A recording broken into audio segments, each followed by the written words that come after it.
This is the Employee Safety Podcast, where you'll hear advice from experienced safety leaders on how to protect your people and business. I'm your host, Peter Steinfeld.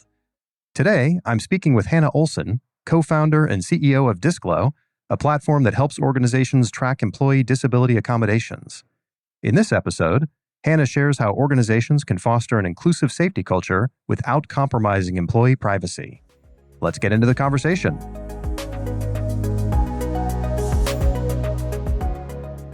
Hey, Hannah, thanks so much for being here. Thanks so much for having me. Excited to be here today. Well, let's go ahead and jump right into it. Let's say I'm a safety or security leader, and maybe I'm just a bit new to this topic of accommodating disabilities in the workplace. What's the very first thing I really need to know? First thing you need to know is that disabilities are everywhere and more people are impacted than you might think. Fun fact is that 70% of disabilities aren't invisible or non-apparent is actually a better way of saying that. So people like me have disabilities and you may not see it on the outset. Obviously, you can't see me right now, but you may not know. And so it's impacting way more people than we may think, and they're everywhere. And when we say disability, are we saying physical, mental, both? That's what's so interesting about disability. Disabilities can be mental or physical impairments. And what's really interesting is that there's not a list of here are all of the disabilities that are considered to be a disability. It's actually quite a broad definition and a very gray definition, but it's something that substantially limits one or more major life activities. That's how the government defines a disability. So could be anything. Could be even things such as chronic back pain, or I've got anxiety and depression, or I'm an alcoholic. These are all things that could be falling into that disability category. Even if you don't consider yourself or see yourself as being disabled, it really does impact more people than we may think. And I think that really leads to the challenge of how do I deal with this? And I know we're going to dig into that a little bit more later. But before we do, I can imagine the safety leaders who are listening to this, and they're probably wondering, isn't this an HR thing? What would you say to our listeners who aren't sure if this applies to them in their role? It's a great question. And when I first heard your podcast, actually one of the episodes I listened to was you were speaking with someone who had a serious injury at work and they had fallen and were now living in a wheelchair and dedicating their life to advocating. This is a perfect example. Injuries on the job can result in your employees now needing workplace accommodations or support. And as I mentioned, we just don't really even understand how many people live with a disability or how much it impacts us on the day-to-day. So perhaps you have an employee who has epilepsy, for example, and they don't feel comfortable telling their HR department. And what if that employee has a seizure on the job and gets injured? That becomes a safety concern, right? And so your employees, while they care about physical safety, they also care about their mental or psychological safety.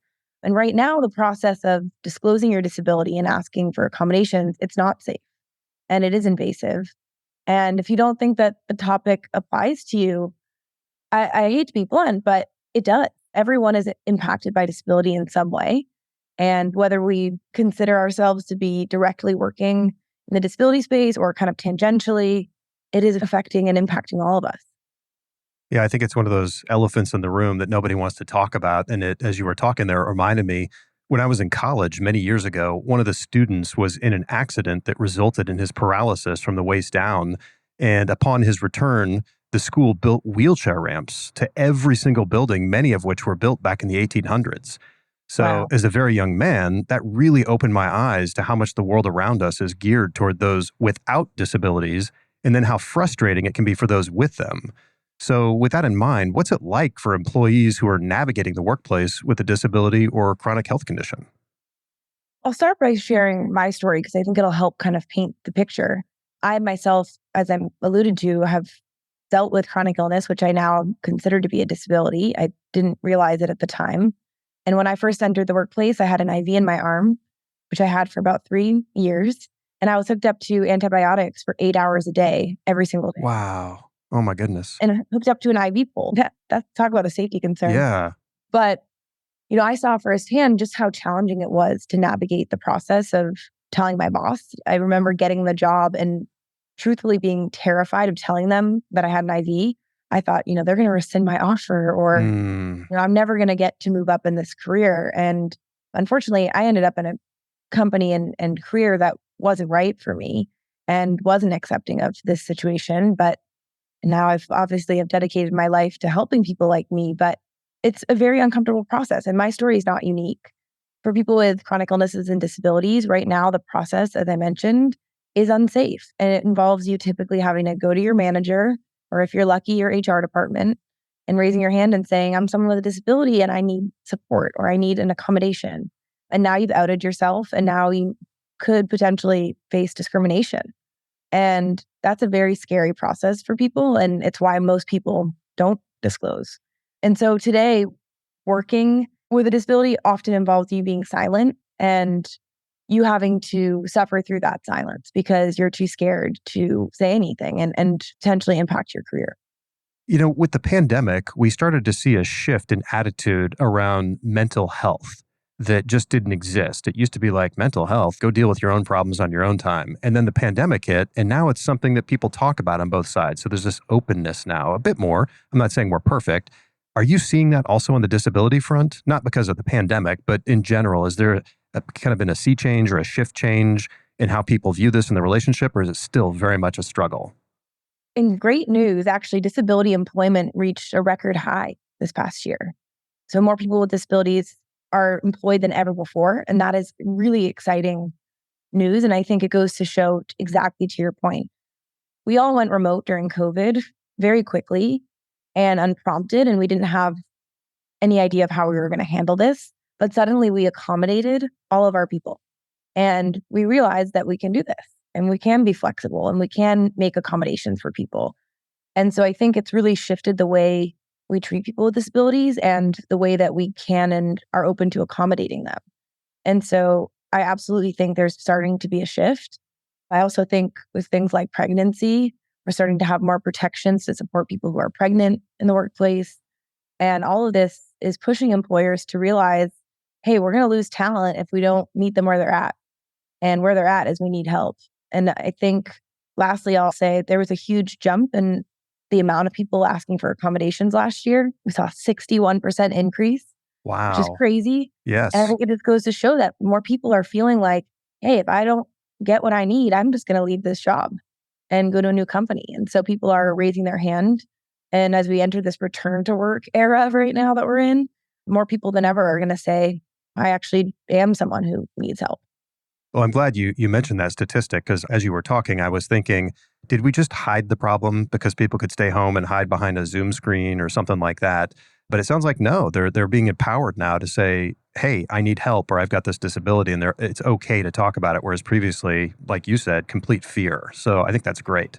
Yeah, I do think there was a lot of hiding behind the Zoom, the Zoom screen. And I think people may have used those work from home budgets or stipends. And perhaps, if I've got arthritis in my hand and I need that ergonomic mouse as an accommodation, I might have just put that in my work from home budget that Mm. most employers offered at the beginning of the pandemic. So I think a lot of people were able to hide it. And now, as we in the last year have started returning to work, coming back in person, people are saying, hey, I'm not up for that. Yeah, yeah. Well, on the flip side of all that, what are some of the common challenges for organizations working to grant reasonable accommodations? I can't imagine it's an easy process to keep up with. It's not. And I think part of that is just because the law, the ADA, is very, very gray. It's a great piece of legislation. It's really helped support the disability community, but it's pretty outdated. And so at this point, right now, it's just very gray. And the word reasonable, I'm glad you put that in there. Who knows what is reasonable, right? Right, It's right. become this very unreasonable question, for lack of better words. And I think employers today are facing significant challenges in managing this process. And the two main issues is that it's actually illegal to store any protected health information, PHI, inside of your HR systems or your people systems. And so most companies are relying on these very packed together methods of managing this process. So they're using sticky notes and spreadsheets to actually even piece together the accommodations process. So that's one big challenge. And then the other big challenge for companies is the legal issues. So disability is now the number one cause of EEOC discrimination lawsuits for companies. So companies are getting sued every single day for this. And typically people have this assumption that large employment lawsuits are only occurring for large employers. But in reality, that's very far from the truth. This can happen to any company. And so companies have not only this storage challenge, but they also have this huge legal issue constantly looming over their head that, hey, if we mess this process up, we might get the hatchet. So where's the real challenge here?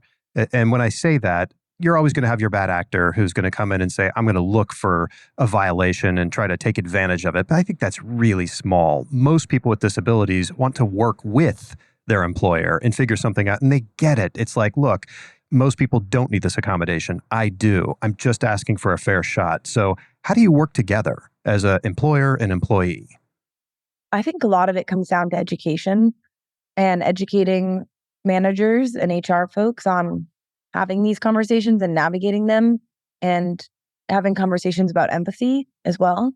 I think we're very quick to judge and just turn ourselves off to things because it's something different and the employee's needing something from us.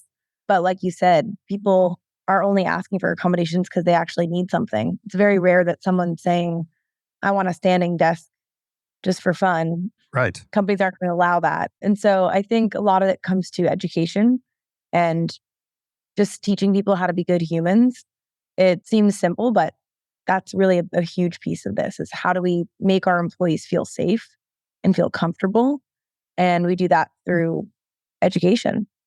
And when people make a request for something, what's the process an organization should follow? I shouldn't say organization. Organizations don't do anything. People do things. So if someone comes to me with a request, I'm a manager or I'm the safety director or I'm an HR.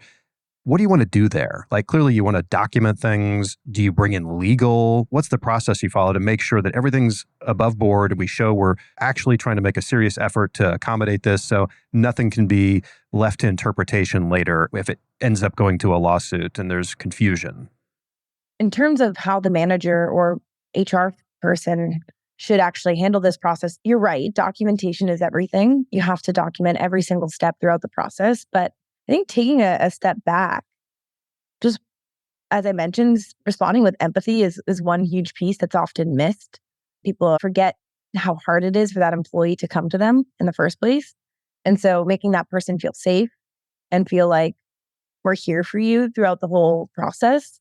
It's called an interactive process. And it's this back and forth of deciding what is a reasonable accommodation. And to engage in a true interactive process, you should document everything. You should involve the right people. And you should really listen to what the employee is asking for and try to come up with a solution before just outright denying something. In terms of involving legal, that's a step that may need to occur depending on how complex the case is. But usually what we're seeing is people asking for very simple things. Yeah. Very low cost, high impact, and they're things that can just be worked out really easily, but people make them more complex than they need to be. It sounds like they probably make them complex because most people just don't understand it. They're a little bit confused. They're a little bit scared. And then there's this idea of lawsuits. So you talked earlier about equal employment opportunity suits. What are some of the other legal pitfalls that organizations need to be aware of? Yeah, there's a lot. Disabilities now become the number one cause of discrimination lawsuits for companies. And the cost is really too great to ignore. In 2022, we saw record high amount of disability employment, but at the same time, we're also seeing record high lawsuits in correlation. And so I think more people than ever are fighting back. So companies need to be aware of this and also be staying up to date on both federal and state regulations because it is actually state dependent. And I think a lot of companies have this misconception that we have to be a huge organization in order to comply with the ADA. This doesn't apply to me. But in reality, the ADA applies to all companies with 15 employees or more. And in many states, it's actually 5 employees. And in some states, it's as low as 1 employee that you could have to comply with the ADA. Wow. Which would, I guess, be compliant or, accommodating yourself. But in this case, I think small businesses need to be aware of this and need to be thinking about this. You might think this doesn't apply to me, but it does.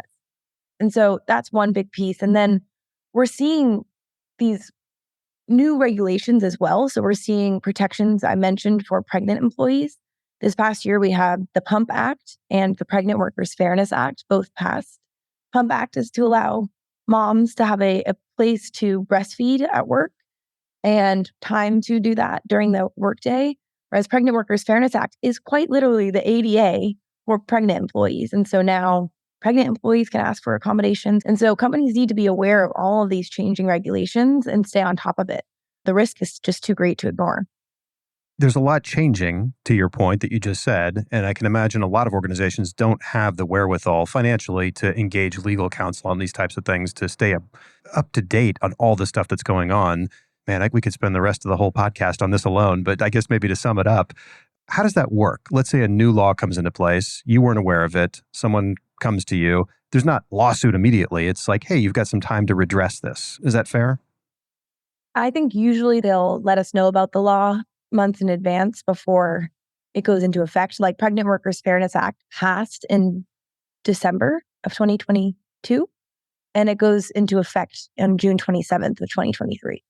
So the law states that by June 27th, you have to be prepared. And actually, the EEOC says right on their website that starting June 27th, they will be able to make charges for pregnancy discrimination. So you have to stay on top of that. And that's one of the things that we're doing in our organization is helping companies to stay compliant and to be able to keep up to date with all things, accommodations, disability, pregnancy, all of these kinds of things.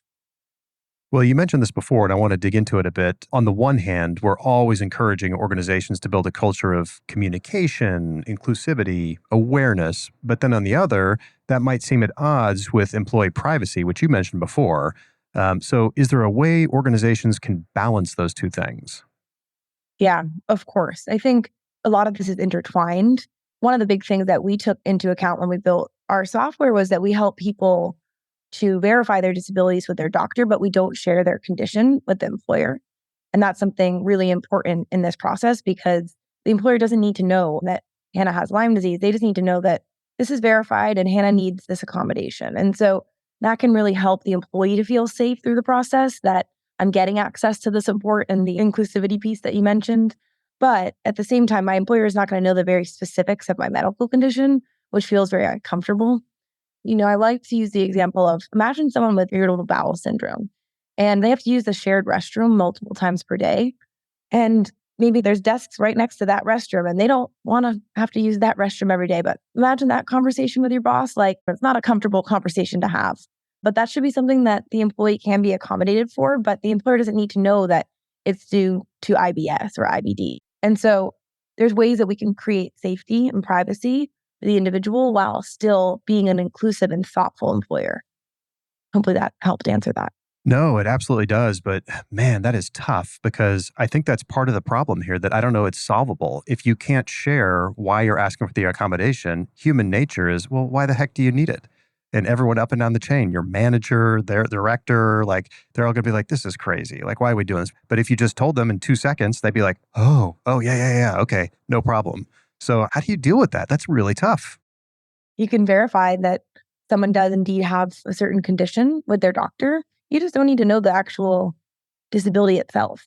I think we've gotten so fixated on, like you said, our brains are like, well, what does the person have if they're saying, but looking at me, no one's ever going to know that I have Lyme disease, right? It's something that you can't see. So it's something I can hide. It shouldn't be a part of the equation because why do we need to know that I have Lyme disease? Because then it's going to start a whole conversation of, I'm so sorry for you. And it becomes this long story that doesn't need to happen. Yeah. Well, practically speaking, how can those people, I mean, you can just say to them, just deal with it. They have an accommodation. That's it. You don't need to worry about it. That's not really a good solution, I don't think. So is there something else? And maybe we need a whole nother podcast to talk about that. But is there something that you can think of that would be helpful to the people that are having to accommodate things they don't understand? That's exactly why I built a software to support this process, because I think there is a solution. And the solution is that there needs to be someone verifying this because the company needs to know and the employee needs to be supported through the process, but they don't need to actually know that Hannah has Lyme disease. We just need to know that Hannah's verified. And so my team built a software that manages this whole process, and the employer can feel assured that the employee indeed has a condition because they get a nice doctor's note. But in that doctor's note, it's snipped out the employee's specific condition. And so it's protecting the employee's privacy, but they still know that this is a legitimate request.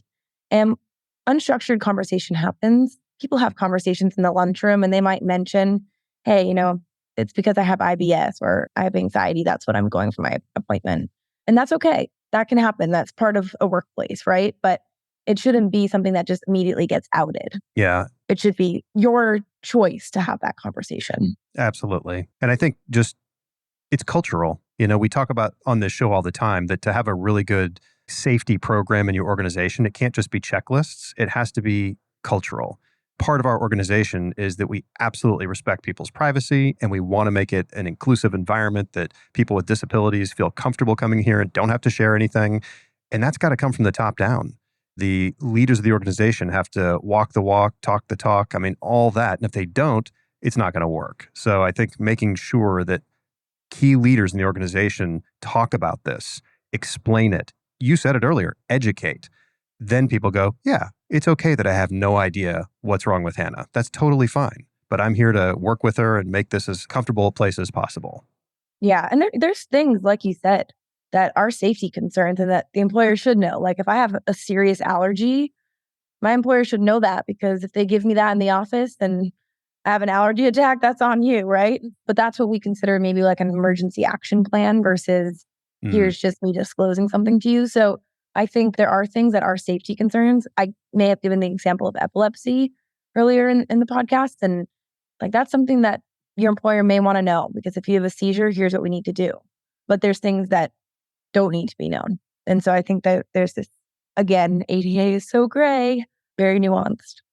Well, knowing that it's very nuanced and so gray, people need education. So what resources would you recommend for employers and employees to learn more about disability accommodations in general? Yeah, so there's a great resource from the U.S. Department of Labor. It's called the Job Accommodation Network. It's an entire, essentially, company, part of the government that's completely dedicated to accommodations in the workplace. They've got great resources for both employees and employers and job seekers. We do a lot of work with them. Another great organization would be the DMEC, Disability Management Employment Council, I believe. And they're great. They do conferences and events all for professionals working in the disability space. So that would be on the employer-facing side. And then we have tons of resources on our site, disclose.com. And we've got tons of resources for both employees and employers and written by experts in this space. So I think those are three great places to start. But again, putting the work in the disability space is something I tell my friends to do, my parents even. A lot of it needs to be your work. Going out there, figuring out who are thought leaders, following them, adding them into your social media feeds, and educating yourself, because it's not always up to disabled people to educate non-disabled people. And I hope anyone listening to this doesn't see that as a bad thing, but hopefully an exciting thing where you can learn about a new population that needs support, and not a new, but new to you maybe. So hopefully that helps. Absolutely. And you're right. We're in this together. It should not rest on the shoulders of the disabled person to have to deal with everything. So I think that's fantastic advice. And thank you for everything. Really appreciate you being on the show today. I appreciate you having me. Thanks so much. If you'd like to learn more about Hannah and her work with Disclose, please check out the links in the show notes. Tune in next week for more expert advice to help you protect your business and people. Remember to subscribe, rate, and review the show wherever you get your podcasts. Have a safe week, everyone. Thank you for listening to the Employee Safety Podcast from Alert Media, the industry's most intuitive emergency communication and threat intelligence solution. To learn more about how to protect your people and business during critical events, visit alertmedia.com. Until next time.